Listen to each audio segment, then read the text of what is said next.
పృథ్వీ గారు మీరు చాలా బిజీ చాలా బిజీ అయిపోయారు. విక్రమ్ గారితో సినిమా చేస్తున్నారు అనుకున్నా, అంటే ఏ సినిమా సార్ అది? దాని గురించి అది వీరధీర సూరన్ సినిమా పేరు.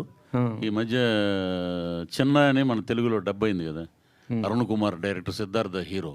ఆ డైరెక్టర్ గారు, ఆయనకి 6 ఫిల్మ్ఫేర్ అవార్డ్స్ వచ్చినాయి. Very good director. వాళ్ళు ఒకటే శ్రేయాంజనేయ సినిమా చూసి, అంటే వాళ్ళకి ఆ ఐస్ మెయిన్ దాంట్లో కావాలి అని చెప్పి ఆయన విక్రమ్ గారు ఒక్క అటెంప్ట్ తోటే ఆయన ఒకసారి ఫోన్ చేసి పిలిచారు. మేకప్ టెస్ట్ అయింది. So fix. అంటే విలన్ అందరూ చేస్తుంటారు మామూలు ఫైట్లు గిట్లు. అంటే ఇదేంటంటే కంప్లీట్ ఎస్జే సూర్య గారు, నేను, విక్రమ్ గారి మధ్యలో ఉన్న కథ ఇది. So performed villain. సో అది నాకు నిజంగా గొప్ప అదృష్టంగా భావిస్తాను. అంటే ఈ మధ్య తమిళ్ విలన్స్ అందరూ కూడా తెలుగులో బాగా పెద్ద విలన్స్ అవుతున్నారు. ఇక్కడ తెలుగు నుంచి మీరు అక్కడ పెద్ద విలన్ అయ్యే అవకాశం ఉంది. నేను ఆల్రెడీ పుదుపేట అయిన ఒక సినిమా చేశాను ఇప్పుడు స్టార్టింగ్లో. ధనుష్ గారు హీరో, సెల్వరాఘవన్ డైరెక్టర్ గారు. అంటే అప్పుడు తెలుగులో బిజీ అవ్వడం వల్ల మళ్ళీ కుదరలేదు. తర్వాత నేను ప్యారిస్ జయరాజ్ అని, బీస్ట్ అని, ఇప్పుడు బ్లడీ బగర్ అని ఒకటి దాంట్లో మెయిన్ రోల్ చేశాను నేను.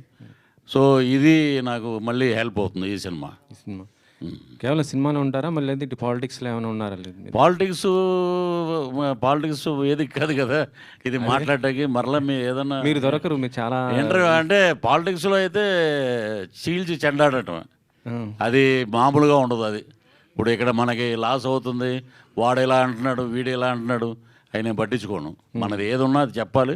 మీ పక్కన కూర్చున్న వ్యక్తికి కూడా తెలుసు బాగా అది. గతంలో ఈ వ్యక్తితో కూడా మీరు పనిచేశారు. అవును. అయితే ఈ రోజున జగన్ గారు అక్కడ ఢిల్లీలో ఏపీ గురించి మొత్తం కూడా అక్కడ కొంత శాంతి భద్రత క్షీణించాయనేసి ఏపీలో ఢిల్లీలో చేశారు కదా, దానిపైన మీ జనసేనకు సంబంధించి మీరే ఏ విధంగా స్పందిస్తారు? ఒక common man, not party, common మ్యాన్గా చెప్తాను నేను. ఇంకా 2 నెలలు కూడా అవ్వలేదు ఏది గవర్నమెంట్ ఫామ్ అయ్యి. ఎవడో అంటాడంటే వర్షం పడిపోతుంది, నాకు గొడుగు పెట్టలేదని అటు అయిపోతాను. అతనికి ఏంటంటే రాజకీయం ఏదో కమర్షియల్ బిజినెస్ ఏదో చేసాడు, మేమో వచ్చేస్తున్నాం మళ్ళీ అనుకున్నారు. అది జరగలేదు. ప్రజలు చీకొట్టారు. ప్రజలు చీకొడితే ఎవడైనా దిగిపోవాల్సిందే. వీళ్ళేమో పెద్ద ఏమైనా తోపులేం కాదు వీళ్ళు. ఎందుకంటే ఒకటే ఆదరించారు ప్రజలు. ఏంటంటే ఇతను మళ్ళీ వచ్చాడంటే రావణ కష్టం అయిపోద్ది, రాజ్యం, రాష్ట్రం నాశనం అయిపోద్ది అనేదే పక్కన కూర్చొని ముసిముసిన అవుతున్నాడు చూడండి. తను తెగ చేశాడు ఇంటర్వ్యూలు అప్పుడు, ఫేవర్ ఆఫ్ వైఎస్ఆర్సీపీ అని. సో నేను ఒకటే చెప్పేది ఏంటంటే ఎక్కడైతే ప్రజల్లో ఒక భయంకరమైన మార్పు వస్తుందో దాన్ని ఎవడో ఆపలేడు దాన్ని. అప్పుడు 151 గెలిచినప్పుడు ఈవీఎం ట్యాంపరింగ్లు లేవు. ఇప్పుడు వచ్చినప్పుడు ట్యాంపరింగ్లు హత్య చేశారు అది ఇది అని. అంటే ఈరోజు ఢిల్లీలో ఒక మీలాంటి విలేకరి, నేను హ్యాట్స్ ఆఫ్ అని అతని నెంబర్ కనుక్కొని నేను ఫోన్ చేశాను. మీ బాబాయిని చంపేసినప్పుడు ఢిల్లీలో వచ్చి ధర్నా ఎందుకు చేయలేదు బాబు అని అడిగాడు. ఏం మాట్లాడలా, క్వశ్చన్స్ లేవు, మాటలు లేవు అంటారు చూసారా. ఆ టైపు ఇక్కడ అద్భుతంగా ప్రభుత్వం జరుగుతుంది. డిప్యూటీ సీఎం కొనిదెల పవన్ కళ్యాణ్ గారు తాట తీస్తున్నారు, ఒక్కొక్కరిని అద్భుతంగా పరిపాలిస్తున్నారు చంద్రబాబు నాయుడు గారు అందరూ. So government is very happy. ఈ కొత్త గవర్నమెంట్లో జ్యువెల్ థీఫ్ రావటం నిజంగా చాలా హ్యాపీ.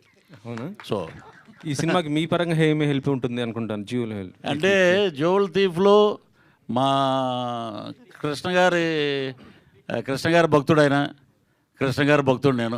ఈరోజు భోజనం చేస్తున్నామంటే దానికి కారణం సూపర్ స్టార్ కృష్ణ గారు.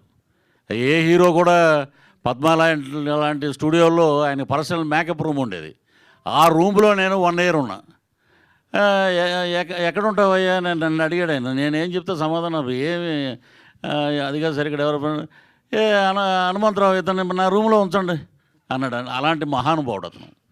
ఇప్పుడు కృష్ణ గారు అంటే ఒక హీరో పక్కన పెడితే ఒక మానవీయత, ఒక అభిమానం, ఒక బ్రహ్మాండమైన హ్యూమన్ బీయింగ్ అంటే ఆయనే. ఆయన తర్వాత మా కృష్ణ సాయిలో చూస్తున్నాం. అది కొత్త గవర్నమెంట్లో జ్యువెల్ థీఫ్ ఉన్నారా? ఏదండి కొత్త గవర్నమెంట్లో జ్యువెల్ థీఫ్ ఉన్నారా ఎవరైనా? ఏంటి అర్థం అలా? కొత్త గవర్నమెంట్లో జ్యువెల్ థీఫ్ వస్తుంది అంటున్నారు కదా. కొత్త గవర్నమెంట్లో ఎవరైనా ఉన్నారా ఈ థీఫ్? ఎందుకు ఉండవండి, అన్నీ ఉంటాయి. అన్నీ ఉంటాయి.